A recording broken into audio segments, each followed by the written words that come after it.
Ada bacaan-bacaan yang bagus lagi yang diajarkan Rasulullah SAW dalam satu hadisnya yang diriwayatkan oleh Ibnu Sunni dan Ad-Dailami, bahwa kata Rasulullah, siapa yang mengata sesudah sembahyang Jumat dan dia masih duduk belum berdiri dari tempat duduknya, Allah ampuni bagi dia 100.000 dosa. Allah ampuni bagi dia 100.000 dosa. Wali walidayhi arba'ata wa isyrina alfa zambin, dan untuk kedua orang tuanya diampuni 24.000 dosa. Ini digawi seumur hidup barang sekali. Mengada hendak tiap minggu menggawi.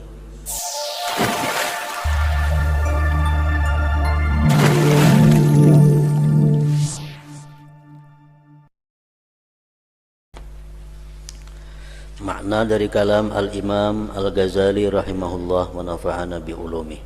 Yang kedelapan daripada adab Jumat, memutuskan salat, memutuskan sembahyang sunat ketika keluarnya imam, dan juga memutuskan percakapan.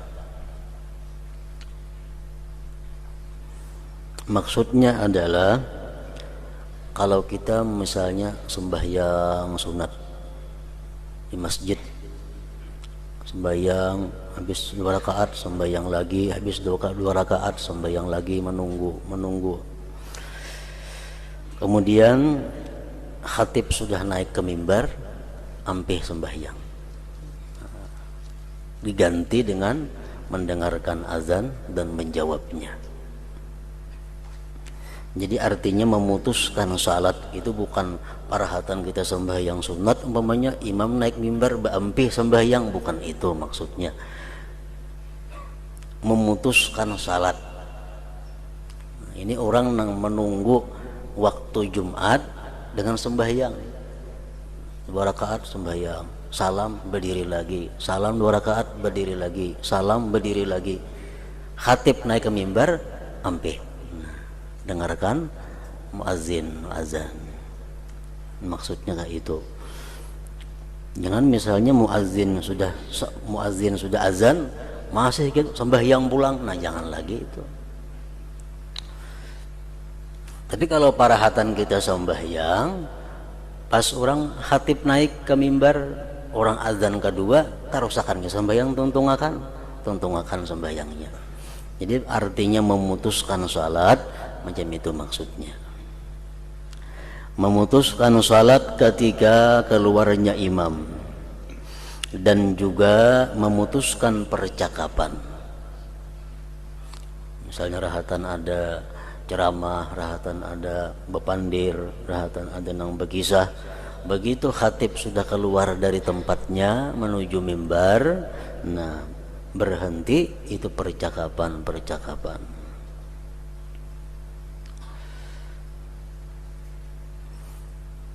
Ya, macam kayak di Masjid Nabawi umpamanya atau Masjidil Haram, di situ menunggu khutbah itu macam-macam manusia. Ada yang sekelompok di situ dudukan muzakarah ilmu, satu yok di sini dudukan baca Al-Quran, satu yok di sini dudukan berzikir, lain-lain. Jadi begitu khatib sudah keluar naik ke mimbar, nah semuaan menghentikan kegiatan-kegiatannya.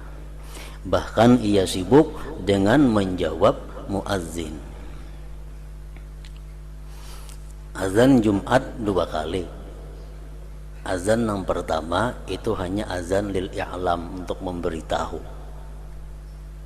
Belum lagi dikatakan itu azan Jumat yang sebenarnya. Azan Jumat yang sebenarnya itu adalah azan yang kedua. Nah, azan yang kedua itulah yang berlaku hukum Jumat, di mana kita haram berjual beli sesudah azan yang kedua itu. Azan yang pertama belum ada hukumnya. Itu hanya sekedar menyuruh orang supaya masukkan ke masjid. Azan yang pertama itu. kemudian mendengarkan khutbah.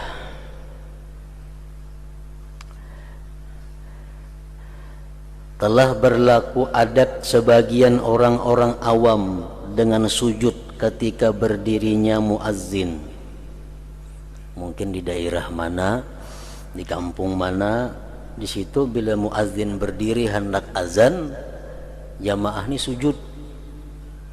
Nah, perlakuan macam itu padahal tidak ada dasarnya. Itu kada ada dalilnya dalam asar dan hadis, baik para sahabat kada ada melakukan seperti itu. Tetapi jika bersesuaian atau kebetulan dengan sujud tilawah, sujud sajadah, misal kita membaca Alif Lam Tanzil As-Sajdah, baca begitu sampai kepada ayat wahum la yastakbirun, muazzin berdiri hendak bang, kita pas sujud, nah itu kan jadi soal. Maka tidak mengapa dengannya untuk berdoa di waktu sujud itu, karena itu adalah waktu yang mempunyai keutamaan. Dan sujud ini tidak dihukumkan haram karena tidak ada sebab pengharamannya. Jadi artinya muazzin itu berdiri sujud, tapi sujudnya ini berbetulan dengan kita membaca surat-surat sajadah, surat yang ada sujudnya, itu ada jadi masalah. Bahkan bagus baca Alif Lam Tanzil tadi, baca sampai wahum la yastakbirun, pas berbetulan muazzin berdiri hendak azan yang kedua, sujud kita pas bacaan kita memang sujud juga, nah itu bagus. Tapi kalau berdahara sujud wara, nah itu kada ada dalilnya. Kada ada dalilnya.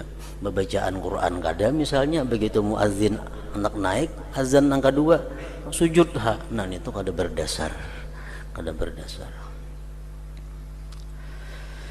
Telah diriwayatkan dari Ali dan Utsman radhiyallahu anhuma bahwasanya keduanya berkata, barang siapa yang mendengarkan dan diam maka ia mendapat 2 pahala.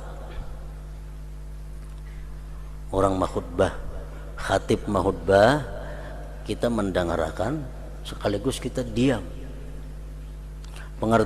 Pengertian diam di sini, diam secara menyeluruh, diam mulut daripada berkata-kata, diam anggota tubuh daripada berbuat yang sia-sia. Khatib berkhutbah, kita diam mendengarkan, maka ia mendapat 2 pahala. Pahala diamnya dapat, pahala mendengarkan khutbah itu dapat. Walaupun kadang mengerti isi khutbah itu. Jamaah itu kada disyaratkan mengerti khutbah, kada. Syaratnya mendengar aja. Misalnya khatibnya bahasa Inggris, kada nang pahamnya, kada jadi masalah. Asal mendengar. Khatibnya bahasa Arab mau khutbah, kada nang pahamnya orang, kada sarana paham, nang penting mendengar.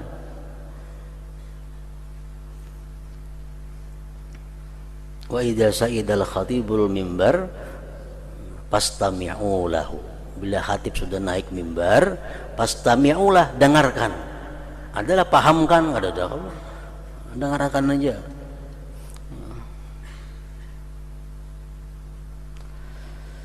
Barang siapa yang tidak mendengarkan dan dia diam, maka ia mendapat 1 pahala. Jauh lawan khatib duduk, sehingga kada mendengar apa yang dihutbah, tapi sidin diam aja, dapat 1 pahala. Barang siapa yang mendengar dan berbuat sia-sia, maka atasnya mendapat 2 dosa. Khatib berkhutbah mendengar, gerunung-gerunung bepandir, atau kada bepandir cuma tangan kada kakaruan ngapa kada kuritisi. Pengertian diam tadi, diam anggota tubuh daripada berbuat nang sia-sia, diam mulut dari berkata nang sia-sia. Misalnya khatib khutbah kuku ka dikuritisi nang apa mah bujur ya diam, cuma gawian lain ada anggota tubuh termasuk nang sia-sia. Ada beranai tangan. Barang siapa yang mendengar dan berbuat sia-sia, maka atasnya mendapat 2 dosa.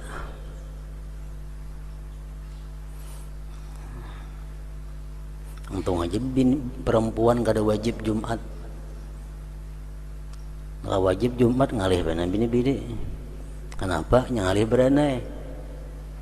Guru numan di mana aja.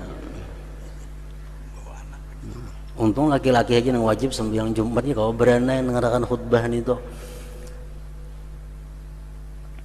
Barang siapa yang mendengar dan berbuat sia-sia, maka atasnya mendapat 2 dosa. Dan barang siapa yang tidak mendengar dan ia berbuat sia-sia, maka atasnya 1 dosa. Yang ada mendengar khatib khutbah kalau bepandiran maka atasnya 1 dosa. Di warung dudukan kan yang mendengar bang orang khutbah pandir gerunuman orang kamat hanya kena ke masjidan nah kartaka sembayangnya pulang. Dan barang siapa yang tidak mendengar dan ia berbuat sia-sia, maka atasnya 1 dosa.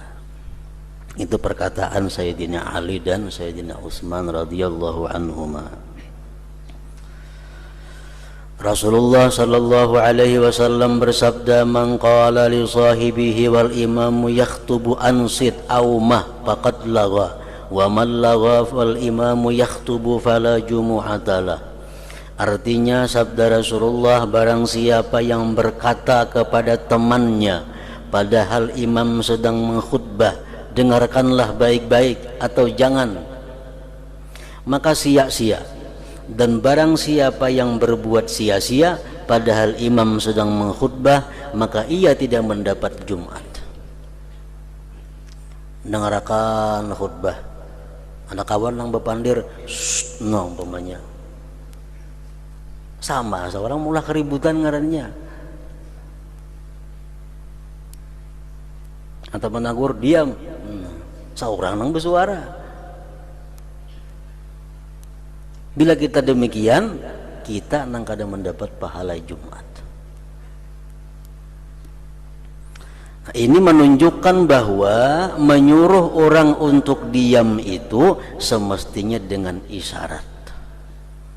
Dengan isyarat. Kalau orang mahutbah, kita mendengar ada kawan kita nang bepandir, tegur tapi dengan isyarat. Jangan dengan suara.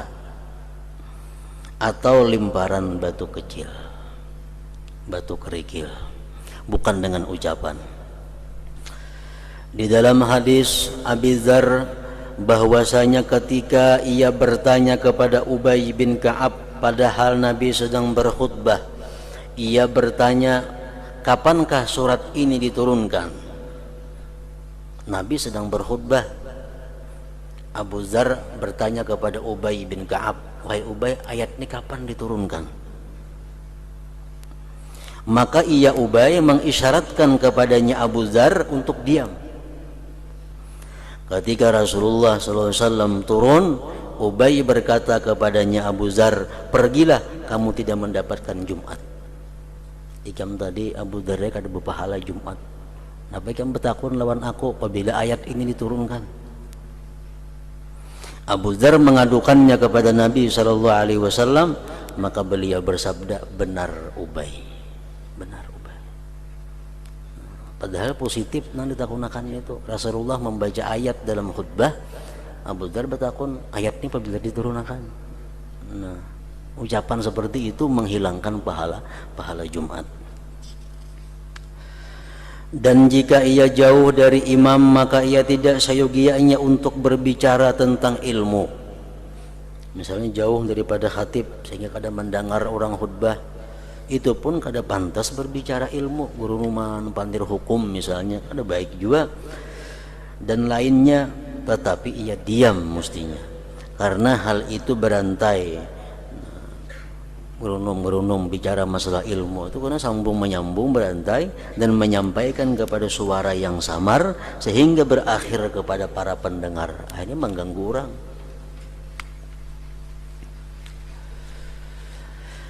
Dan ia tidak duduk pada lingkaran orang yang bercakap-cakap. Jauh kita berpandiran, misal di sini orang mau khutbah, jauh kita. Barang siapa yang lemah dari mendengarkan karena jauh, maka hendaklah ia mendengarkan baik-baik, itulah yang disukai. Karena kita jauh misalnya kadang-kadang diam, itu yang lebih disukai. Apabila waktu berkhutbah imam itu dimakruhkan untuk salat, maka bercakap-cakap itu lebih utama kemakruhannya. Khatib berkhutbah sembahyang aja kada boleh, apalagi bebandir. Ali karramallahu wajhah berkata, dimakruhkan salat itu pada 4 saat, yaitu sesudah salat subuh. Sesudah sembahyang subuh makruh sembahyang sampai terbit matahari lewat sakadar tumbak, ujar di dalam kitab fikih. Sakadar tumbak itu artinya 16 menit kurang lebih. Umpamanya terbit matahari jam 6 lewat saparapat, maka hanya sembahyang sunat. Sesudah salat asar jangan hendak sembahyang sunat juga. Tengah hari artinya pas matahari di tengah, jangan hendak sembahyang juga. Dan salat di mana imam sedang mengkhutbah. Yang ke-9, dalam makmum Jumat hendaklah ia memelihara apa yang telah kami sebutkan pada selainnya. Apabila ia mendengarkan bacaan imam, maka ia tidak membaca selain Al-Fatihah. Cukup Fatihah dibaca makmum. Apabila ia selesai dari Jumat, maka ia membaca Alhamdulillah Al-Fatihah 7 kali sebelum ia bercakap-cakap, dan Qul huwallahu ahad dan Mu'awwidhataini surah Al-Falaq dan An-Nas 7 kali. Jangan kayak biasa itu sudah. Sebagian salaf meriwayatkan bahwa orang yang mengerjakannya akan terpelihara dari Jumat ke Jumat berikutnya dan menjadi penjaganya dari syaitan.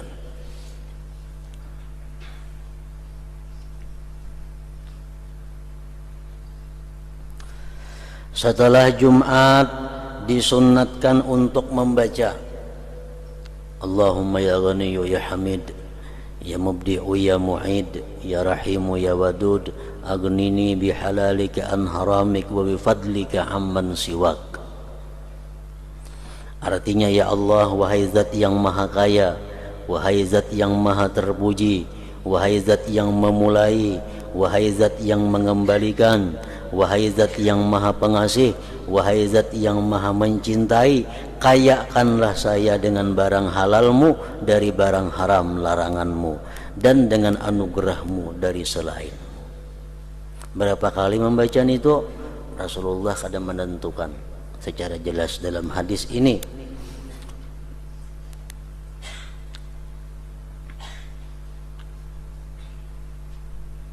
Ada yang mengatakan dibaca sekurang-kurangnya 3 kali,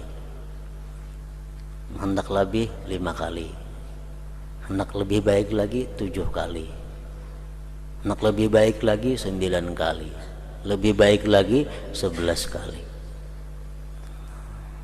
Jadi mulai 3 tambah 2 sampai 11.